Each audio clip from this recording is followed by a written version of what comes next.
Renegade Immortal. Selamat beraktivitas dan semoga semuanya dalam keadaan sehat walafiat. Wang Lin tiba-tiba menjadi sangat fokus saat dia melihat hewan kecil itu bergetar hebat. Dia bangkit dari tanah dengan mata yang memancarkan cahaya keemasan. Tetapi cahaya itu segera meredup dan hewan kecil itu jatuh ke tanah. Tepat pada saat ini, Nesen Sol Suli Guo dengan cepat terbang keluar dari kepala hewan kecil itu. Namun dia menabrak dinding. Kemudian dia mencoba pergi lagi dan menghantam dinding lain beberapa kali. Sampai akhirnya dia hanya melayang bolak-balik di dalam ruangan itu. Wang Lin tidak terkejut, namun cukup senang. Dia bisa dengan jelas melihat bahwa Nesen Sol Suli Guo tidak lagi transparan dan dipenuhi dengan sedikit kegilaan. Dia dengan cepat melemparkan semua binatang kecil yang ditangkapnya 3 hari lalu ke dalam ruangan itu dan dengan hati-hati mengamatinya. Saat beberapa hewan kecil jatuh ke tanah, mereka berlari ke sudut ruangan dengan ketakutan di mata mereka dan berteriak tanpa henti. Tapi apa yang menyebabkan Wang Lin cemberut adalah bahwa Nesen Sol Suli Guo mengabaikan binatang kecil ini. Dia bingung mengapa tanda kegilaannya menghilang lagi. Wang Lin merenung sedikit dan kemudian dia menggunakan indera ilahi alam ji untuk memaksa Nesen Sol Suli Guo ke hewan kecil lainnya. Ketika binatang kecil itu mati, Nesen Sol Suli Guo menyerbu keluar dan matanya dipenuhi dengan kegilaan lagi. Wang Lin merenung sejenak lalu keluar untuk menangkap banyak binatang buas di pegunungan terdekat. Dia sengaja menangkap binatang buas dan bahkan di antaranya ada satu yang memiliki aura aneh. Setelah dia kembali ke gua, dia membuat beberapa ruangan lagi untuk memisahkan binatang buas ini. Kemudian dia membawa seekor binatang buas dengan mata merah yang terus meraung padanya dan melemparkannya ke dalam ruangan Nesen Sol Suli Guo. Setelah dipaksa dengan kekuatan alam ji, dia melahap binatang itu lagi dan kegilaan di Nesen Sol Suli Guo menjadi lebih kuat. Wang Lin mengamati dari luar ruangan untuk waktu yang lama. Dia tidak tahu apakah Nesen Sol ini dapat berubah menjadi jiwa pengembara atau iblis jika dia terus melanjutkan metode ini. Sebenarnya cara terbaik untuk menguji ini adalah dengan menangkap kultivator dan digunakan sebagai kelinci percobaan. Tetapi dia takut tingkat kultivasi Nesen Sol Suli Guo akan meningkat pesat setelah melahap seorang kultivator. Jika kekuatan Nesen Sol Suli Guo melebihi kekuatan alam jinya, maka Wang Lin akan berada dalam bahaya. Sehingga dia tidak ingin mengambil resiko ini. 4 hari berlalu. Semua binatang buas lain yang dia tangkap telah dimakan selain binatang buas dengan aura yang aneh. Nesen Sol Suli Guo perlahan-lahan dipaksa oleh alam ji untuk pergi menuju binatang buas dengan aura yang aneh. Namun saat hendak menyentuh binatang itu, Nesen Sol berhenti tiba-tiba lalu melompat ke atasnya dan mengungkapkan ekspresi ragu-ragu.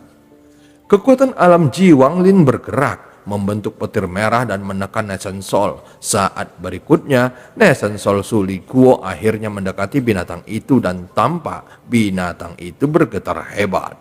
Setengah jam kemudian, binatang itu meledak lalu Nesen Sol merah keluar dari tubuhnya dan meraung. Bentuk Nesen Sol telah benar-benar berubah dan bersinar merah. Itu melepaskan aura kuat yang bahkan Wang Lin bisa merasakannya melalui pembatasan alam jinya. Dan itu sudah tidak tampak seperti Nesen Sol, melainkan lebih tepatnya seperti iblis. Mata Wang Lin berbinar. Setelah merenung sebentar, dia membuka ruangan dan berjalan masuk. Iblis tiba-tiba menoleh dan melompat ke arah Wang Lin. Mata Wang Lin dingin ketika dia melihat iblis ini. Petir merah keluar dari matanya lalu mendorong iblis menjauh dan menyebabkannya mengeluarkan suara erangan yang menyedihkan. Ekspresi ganas muncul di wajah iblis ketika melompat ke Wang Lin lagi. Tapi Wang Lin melambaikan tangannya dan menangkap iblis ini.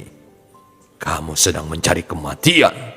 Suara Wang Lin dingin dan matanya memerah. Setiap kali matanya menyala, iblis akan gemetaran. Setelah beberapa saat, ekspresi ganas di mata iblis digantikan oleh tatapan ketakutan. Pada akhirnya, iblis mengungkapkan ekspresi yang menyedihkan.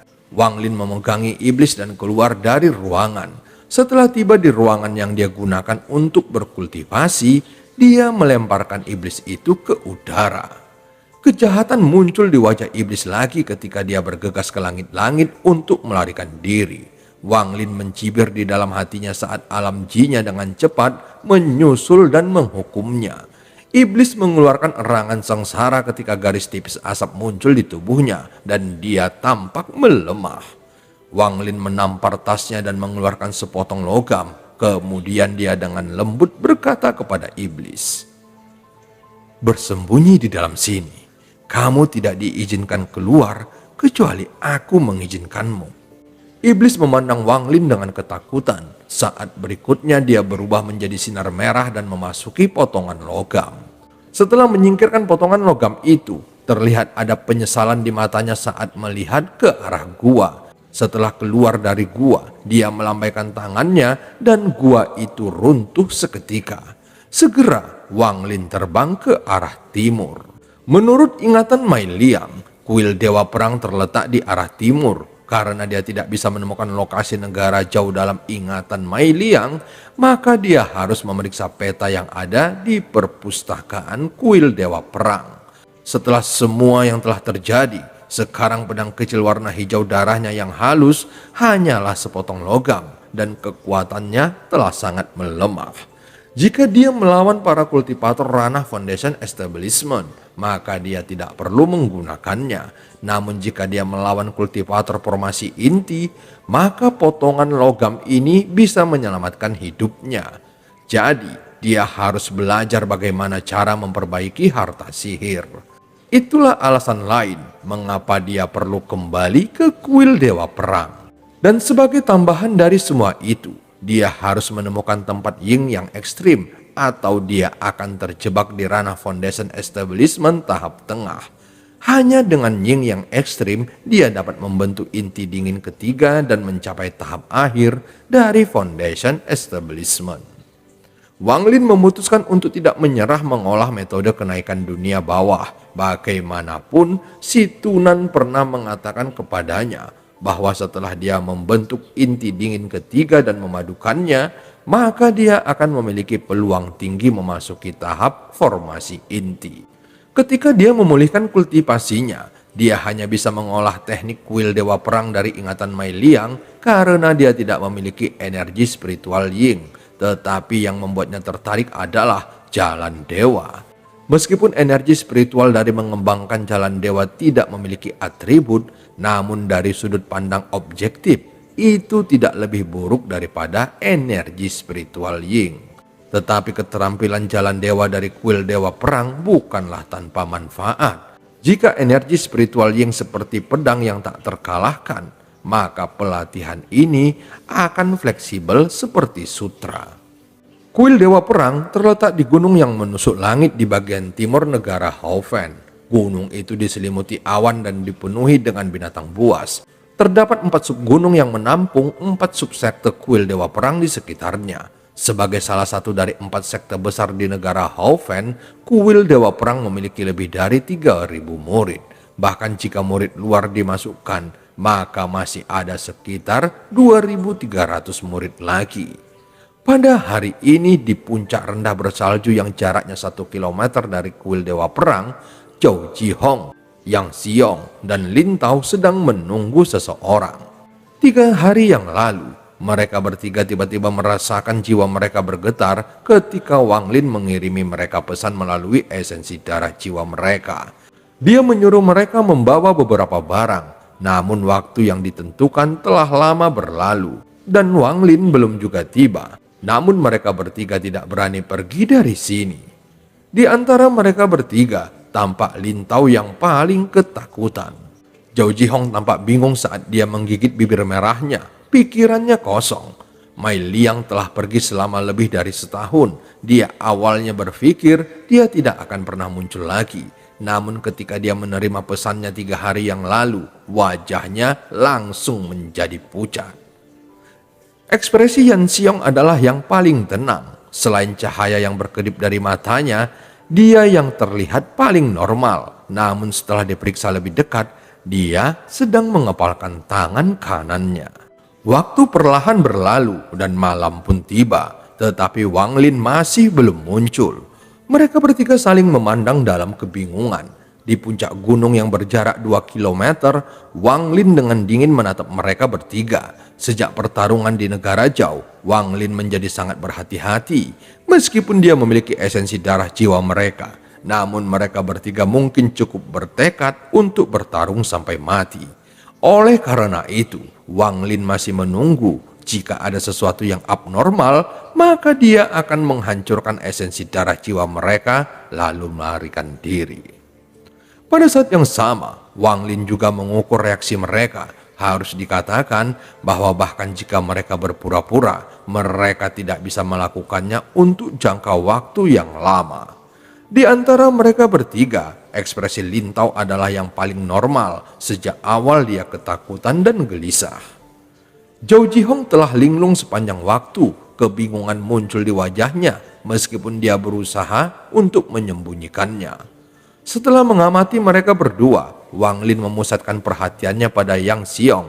Ekspresi orang ini benar-benar tenang pada awalnya, tetapi seiring berjalannya waktu, ekspresinya menjadi lebih tidak tenang. Wang Lin menatap tangan kanan Yang Xiao dan matanya menjadi dingin. Dia merenung sebentar sebelum dengan cepat bergerak menuju mereka bertiga. Dalam sekejap mata, dia tiba-tiba muncul di depan mereka dan aura dingin langsung menyebar dari tubuhnya. Setelah mereka melihat Wang Lin, ketiga hati mereka bergetar dan kelelahan mereka hilang. Dalam setahun terakhir ini, berbagai hal yang terjadi di medan pertempuran asing bergema dalam mimpi mereka setiap malam.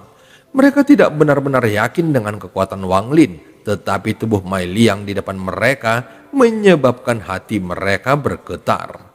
Mereka memiliki perasaan bahwa bahkan jika Wang Lin tidak memiliki esensi darah jiwa mereka, dia masih bisa membunuh mereka dalam sekejap tanpa mereka mampu melindungi diri mereka sama sekali. Perasaan semacam ini mencapai puncaknya setelah Wang Lin dengan dingin menatap mereka. Lin Tao adalah orang pertama yang mencapai batasnya saat dia berlutut ke tanah lalu berkata, "Lin Tao menyapa senior." Yang Xiao dan Zhou Jihong tidak jauh lebih baik. Wang Lin menarik kekuatan alam Ji-nya. Baru pada saat itulah aura yang mengerikan itu menghilang. Mereka bertiga menghembuskan napas lega. Kemudian Yang Xiong dan Zhou Jihong membungkuk untuk menyambut Wang Lin. Saat mereka membungkuk, jejak kepahitan melintas di wajah Yang Xiong saat dia mengepalkan batu giok di tangan kanannya. Dia datang ke sini dengan dua pemikiran. Salah satunya adalah menipu Wang Lin untuk kembali ke kuil Dewa Perang dan meminta para tetua untuk membantunya mencuri kembali esensi darah jiwanya. Yang kedua adalah jika Wang Lin tidak mau pergi, maka dia akan menghancurkan batu giok ini untuk memancarkan lokasinya saat ini. Saudara juniornya memegang sepotong batu giok lainnya. Jika dia memasukkan energi spiritual ke dalam batu giok ini, maka batu giok yang dipegang oleh saudara juniornya akan menyala dan saudara juniornya akan segera memberitahu guru mereka. Tetapi dia sekarang tahu betapa bodoh idenya itu. Jika dia benar-benar melakukannya, maka dia akan menjadi orang pertama yang akan mati. Dia berpikir bahwa Wang Lin yang memiliki tubuh Mei Liang pasti seorang kultivator dari negara kultivasi peringkat tinggi. Apalagi Wang Lin baru pada ranah Foundation Establishment, namun dia sudah memiliki kekuatan jiwa yang menyebabkan hatinya bergetar. Yang Xiong diam-diam menghela nafas dan menyerah pada ide itu. Dia mengambil napas dalam-dalam dan dengan cepat menampar tasnya dengan tangan kirinya. Dia kemudian mengeluarkan sebuah batu giok dan dengan hormat berkata kepada Wang Lin, "Tuan, aku mendapatkan apa yang kamu minta sebelumnya. Ini adalah batu giok dari rumah penyulingan." Setelah Wang Lin menerima batu giok itu, dia memindainya dengan kekuatan jiwanya. Tanpa menunjukkan ekspresi, dia mengangguk. Tatapannya kemudian jatuh pada Lin Tao. Jantung Lin Tao melaju kencang dan dia berbisik, "Tuan, peta itu diletakkan di atas pavilion harta karun. Aku tidak bisa naik ke sana karena tingkat kultivasiku tidak cukup tinggi." Melihat wajah datar Wang Lin, Lin Tao mengatupkan giginya dan berkata lagi, 10 hari, Tuan, beri aku waktu 10 hari. Saat itu giliran sepupuku untuk berpatroli.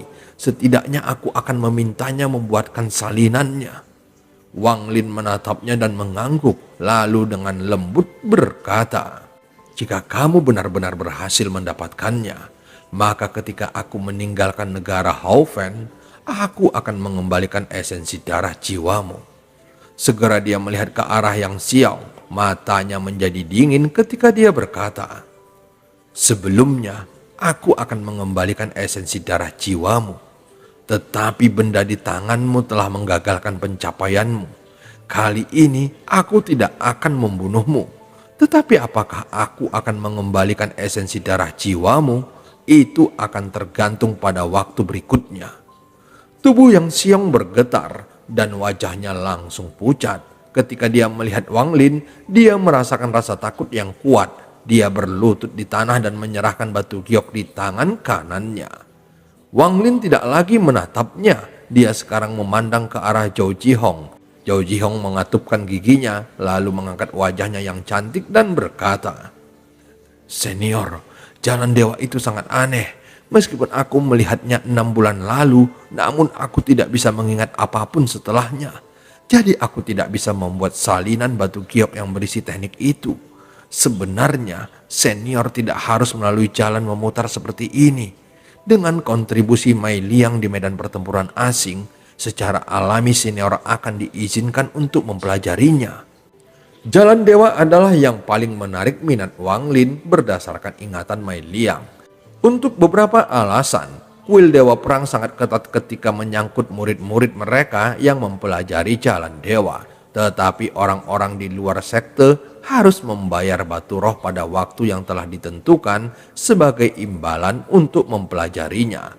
Tetapi untuk murid-murid kuil dewa perang, setelah mencapai tahap formasi inti atau telah memberikan kontribusi besar bagi sekte, maka mereka dapat mempelajarinya di bawah pengawasan seorang penatua.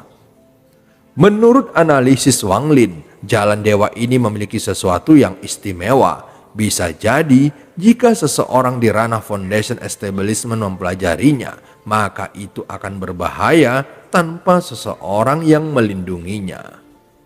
Ketika dia meminta Zhou Jihong untuk membuat salinannya, dia tidak berpikir itu akan berhasil, sehingga dia tidak begitu kecewa mendengarnya. Dia dengan hati-hati memandang mereka bertiga dan dengan lembut berkata, kalian bertiga tidak harus begitu waspada di dekatku. Selama kalian tidak main-main denganku, maka ketika aku meninggalkan negara Houfen, aku akan mengembalikan esensi darah jiwa kalian. Namun jika kalian berani bersekongkol melawanku, maka jangan salahkan aku karena kejam. Dan cerita pun berakhir. Sampai ketemu di part selanjutnya.